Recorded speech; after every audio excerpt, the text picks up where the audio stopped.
Welcome to the Hearts Entwined podcast. In this podcast, we'll be having discussions around the secrets which attract lasting, healthy, fulfilling relationships, creating a healthy mindset, and what women should know and understand about men. Introducing your host, Lyn Smith, the Queen of Hearts, relationship expert, trainer, speaker, and best-selling author of the Cupid's Bow technique.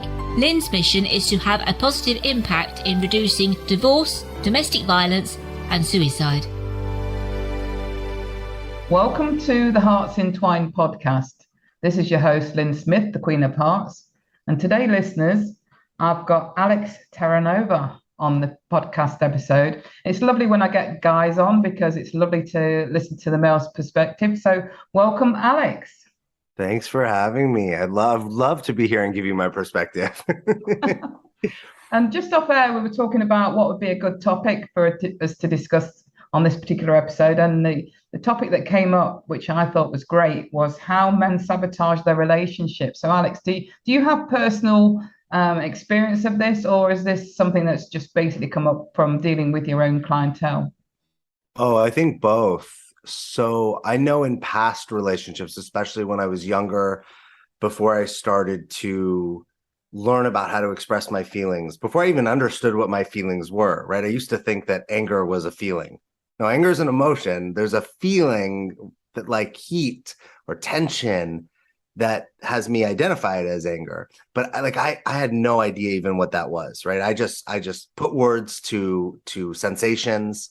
I would usually tamp them down, push them down, not want to feel them, because as men, most of us grow up, suck it up, or don't cry, work harder, grind, hustle, all these kind of cliche terms about just like being a man is being tough and not complaining and just getting from point A to point B.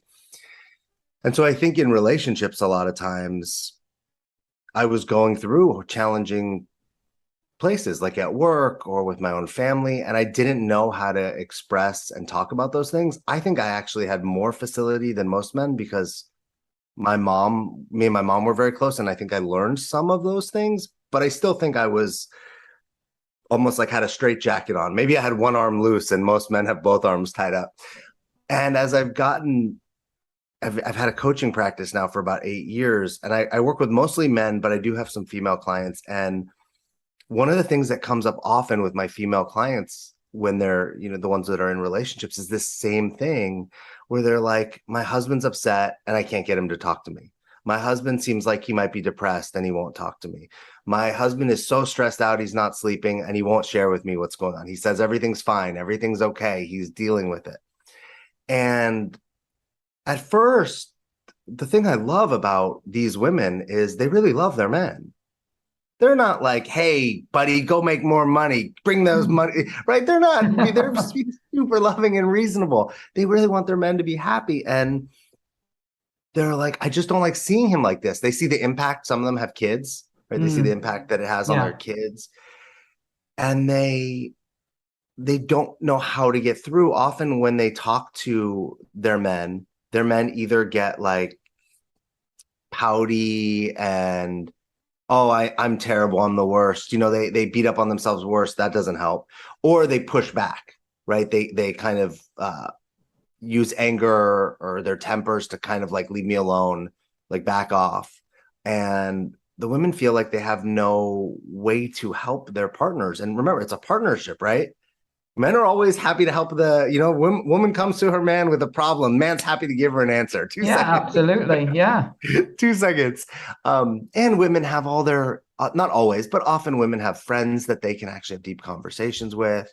I think women are often more open to therapy, coaching, getting support. So men have boxed themselves into this space. And what I've seen happen, and what is happening and what's being expressed to me, is the men don't realize how much pain they're causing on the other side of the relationship. They might be in pain, but their women have empathy and want to support them and want to help them. But over time, the women are feeling alone. They're feeling isolated. They're feeling disconnected. They start to lose, the levels of attraction that they had. And really the detriment ultimately is they start to lose admiration and respect for the men that they once had. And they're in trouble at that point. Their relationship is not in a good place. And I think, unfortunately, when women are talking to coaches, therapists, relationship experts for help, when they're listening to podcasts such as yours, it might already be too late. They're grasping, and then they're filing for divorce. They're wanting a separation. They want to leave, and the men are like, "Wait, what? It wasn't that bad." Well, it wasn't that bad to you. I 100% can resonate. I was in a marriage for 23 years and then a long-term relationship for 10 years. And I can relate to everything that you're saying, and they were good relationships, strong relationships, happy relationships. They weren't toxic relationships, but there were just some things that were in that relationship that didn't get addressed. And I felt especially very tolerant about and accepting of and forgiving of, to the point where you keep, like you say, giving those extra chances for things to work out, but then it doesn't happen, and eventually, like you say, you just lose attraction and respect, but then it's too late to salvage, because the love that you once had is just not there anymore. Yeah, as you were saying that, I was picturing, we value like diamonds as being very, not necessarily you and I, but the world values diamonds. We give them a lot of value. But when you give a diamond to a gemologist, they look at it and they look for all the flaws, right? And I think a lot of relationships start as like there's no flaws in that diamond.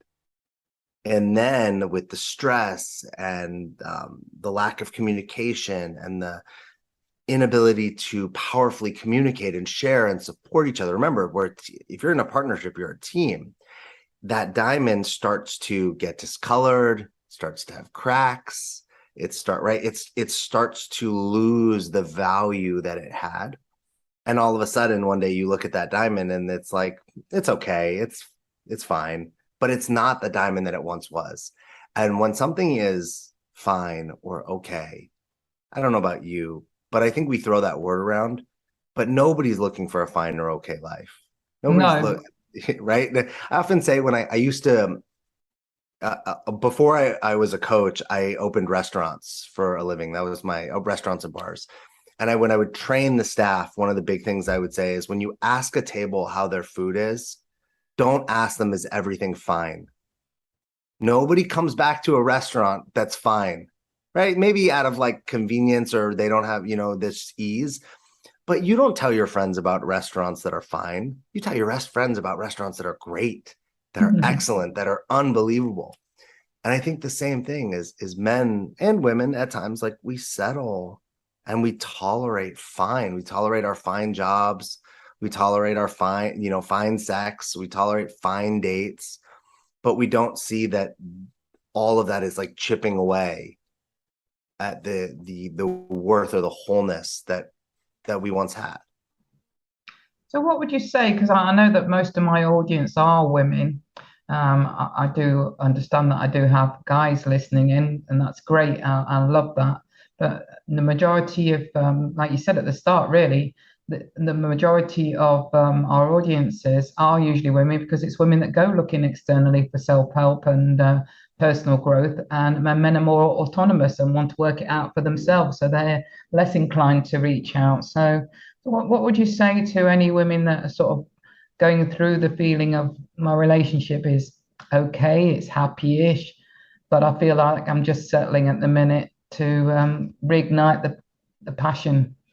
Yeah, I think for the first thing I would tell anybody in almost any situation is, use your partner as a mirror.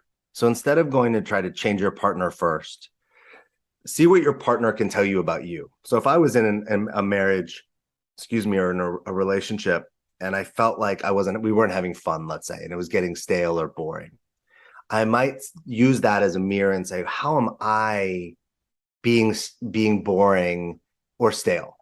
How can I create more fun and excitement, right? Let me take responsibility first. Same thing when it comes to love or communication. Where am I not communicating? How can I communicate better? Maybe there's new ways of communication I can learn. So I think it's a trap when we start when we point our finger at someone else, like our partner shouldn't be like this or our partner should be like that, that's usually not going to go well for either of us.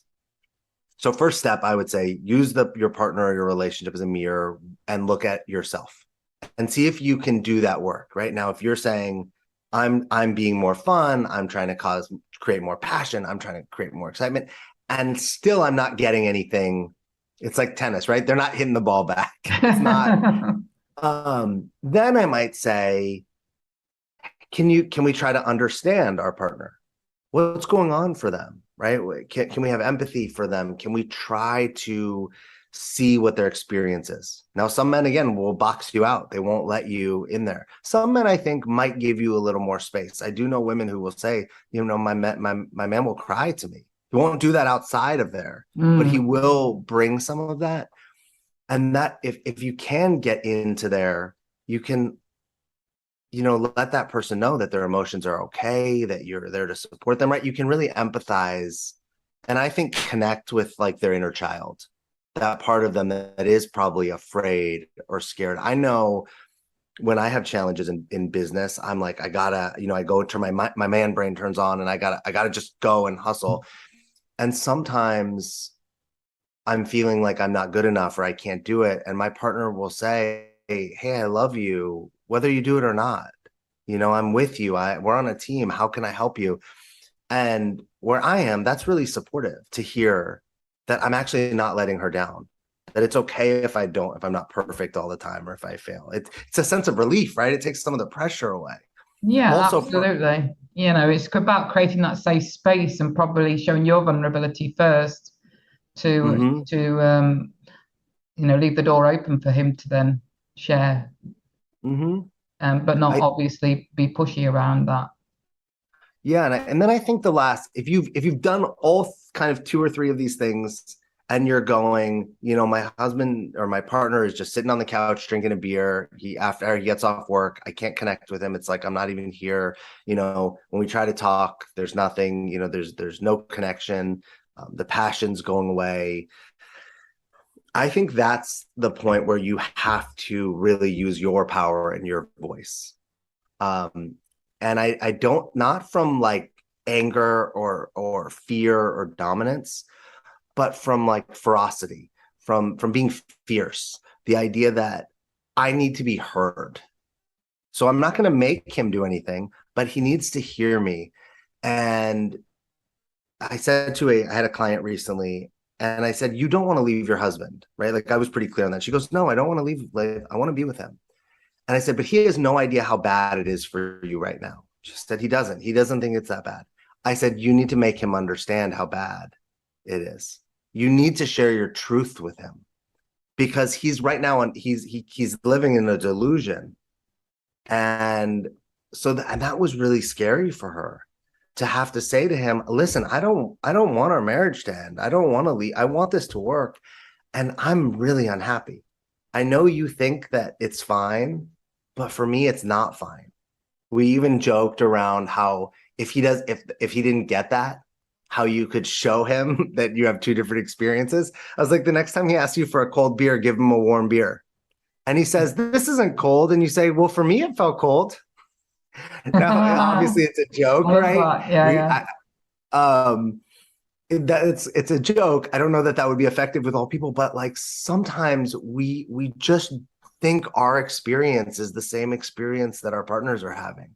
And that's not true always.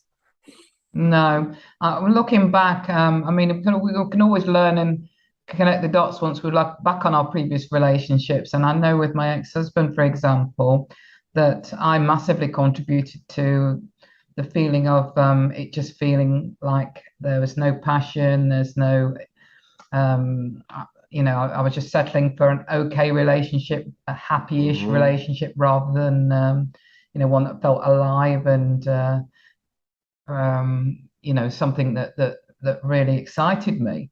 But I know now, looking back, that I obviously massively contributed to that myself, because my heart was closed in that relationship. I'd previously been through some serious sexual assaults, which had, it massively impacted the way I viewed relationships.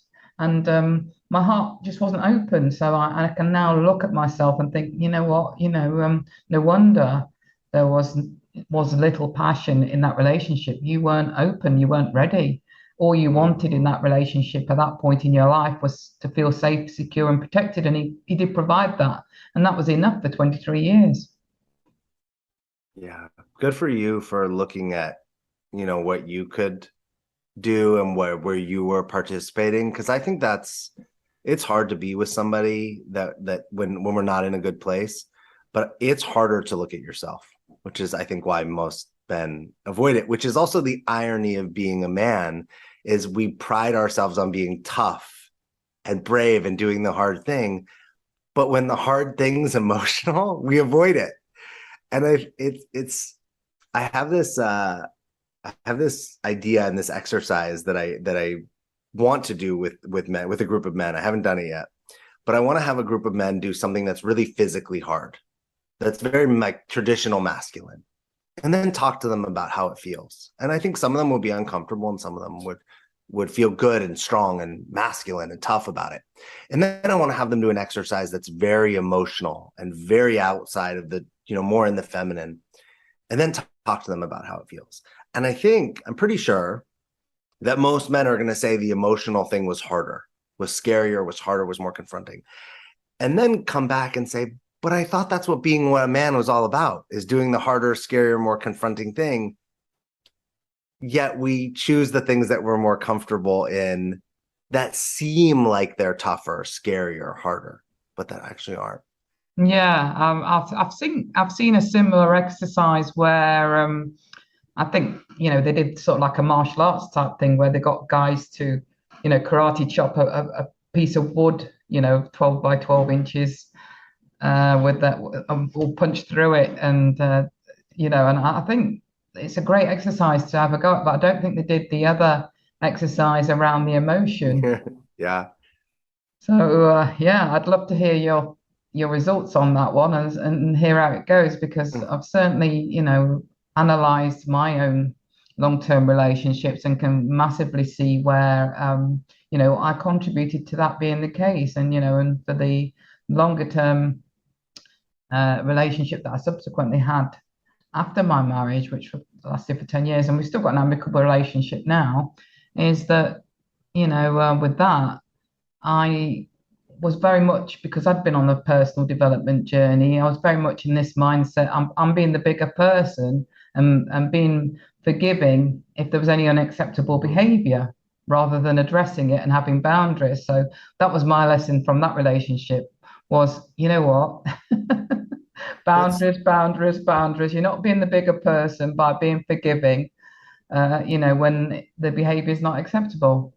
Yeah, even the concept of being the bigger person is such an ego concept, Yes. right? It's almost like saying like I'm the better it's saying I'm the better person in Absolutely. a different way. And forgiving does take a level of courage. Forgiveness is not always easy, depending on how bad the transgression was.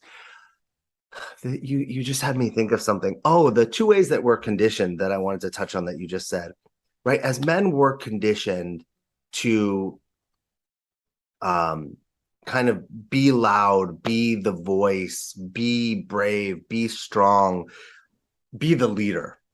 And women are often conditioned to be the supporter, right? We live in a patriarchal dominated world for the most part.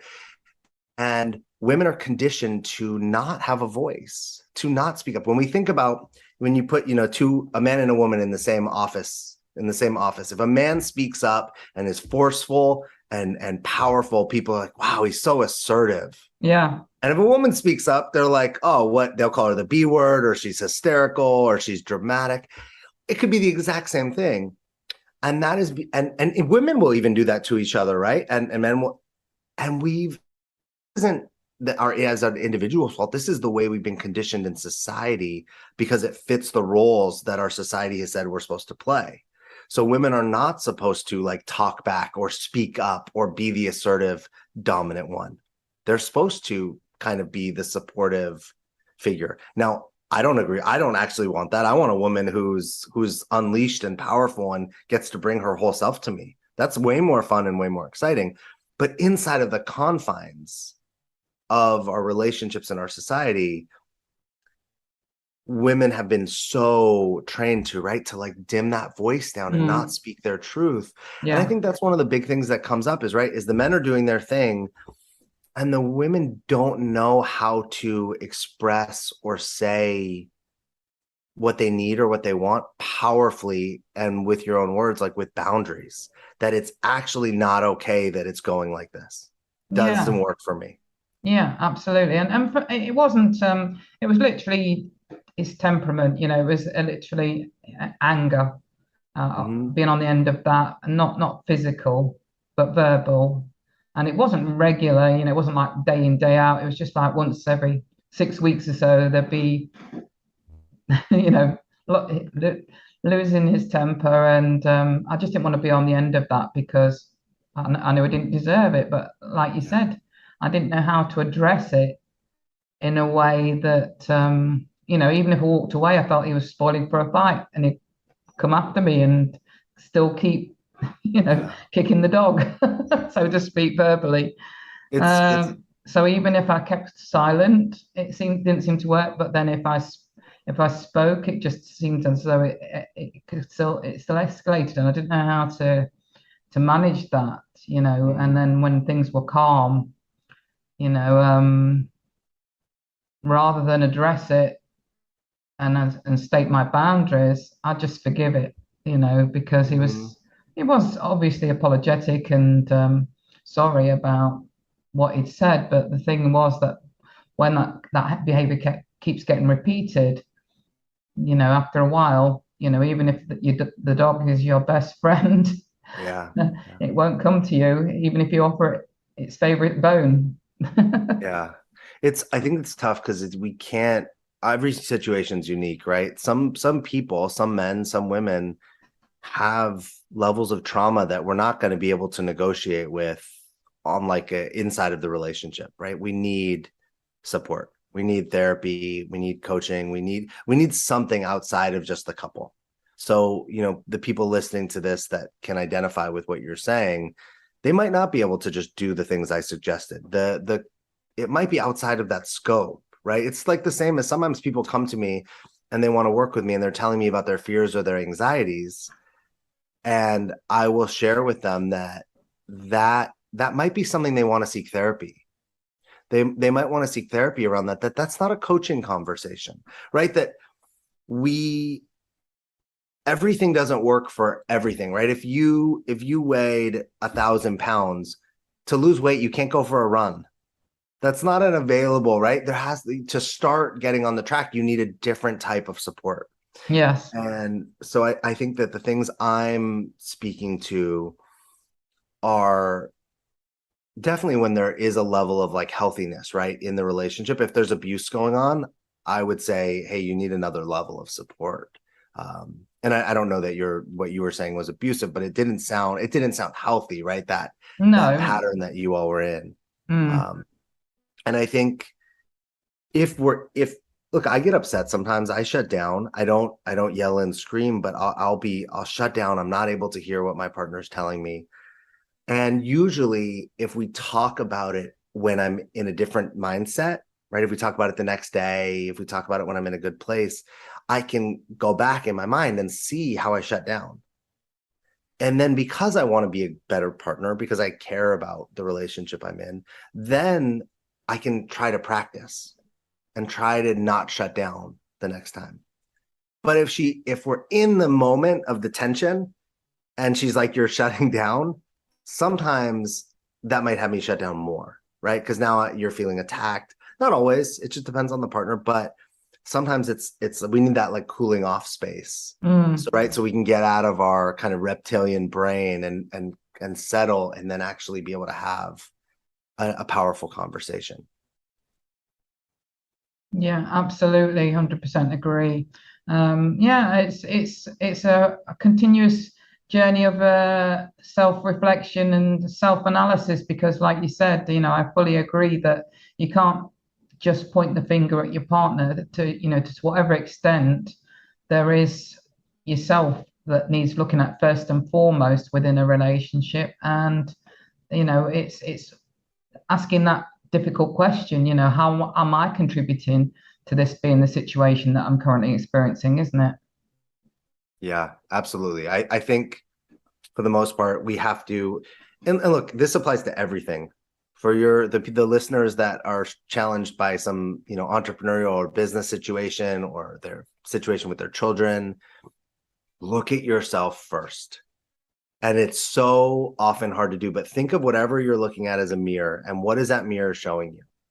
If it's showing you righteousness, if it's showing you anger, if it's showing you sadness or disappointment or boredom, if it's showing you, it doesn't matter, whatever you see if you can look at yourself and go, how am I being or doing that? And change. See if you can create a new reflection in that mirror by doing it yourself. I mean, we all know when somebody points a finger at us and tells us we're being a certain way, nobody likes that. No. And that's not helpful, is it? I call it shoulding, when we should all over other people, or even when we should all over ourselves. Mm-hmm. That's a great I know we're kind of coming up on the end. Like, that's a great piece of that. I know women and men do this. A lot of men's challenges come around where they should be, what they should have achieved, how much money they should make, what they should potentially, some men, what they should look like, what their house should be, what their car should be. And a lot of men are struggling, especially in the social media time, because we're seeing all the things that we think we should have achieved or gotten already. And if we haven't achieved or gotten them, well, then we're a failure, a disappointment, not good enough. And we don't know how to process those stories and those feelings. So we're really like jammed up. I want to say like emotionally constipated.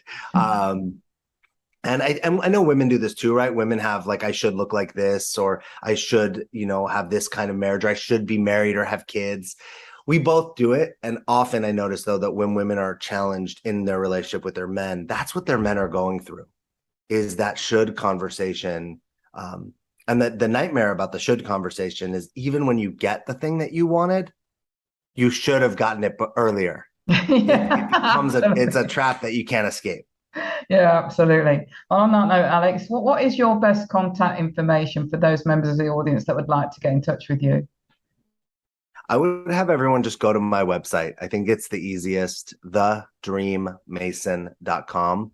And on my website, they can see the podcasts I host. They can get access to my social media, the retreat I'm hosting, all the things that I do. And they can also just reach out to me if they want to connect. So thank you so much for that. Any final words of wisdom around the subject of how men sabotage their relationships that you can leave the audience with? I think I would say that we're not doing it on purpose. I don't think any of us are sabotaging our lives or ourselves on purpose. I think we think we're doing the best we can, and we're doing, we're unfortunately often replaying strategies that worked in our childhood or our young life that kept us safe. But now as adults, those same strategies that kept us safe and protected are actually keeping us from what we want. So, those very wise words. Thank you for sharing that. And I think that's true for everyone. We're all trying to do the best we can, but we're not necessarily doing a great job of it. But we can keep persevering and aspiring to do better. So thank you so much, Alex. That's been a really great, interesting conversation. Thank you for having me. You're very welcome. So it just leaves me to say, as always, true love starts with opening our hearts. And until next time, goodbye for now. Thanks for listening to the Hearts Entwined podcast. You can follow Lyn via the Facebook group Two Hearts Entwined, or search Lyn Smith, inspirational speaker, at LinkedIn, or email lyn@hearts-entwined.com. That's LYN@hearts-entwined.com. Remember, true love starts with opening our hearts.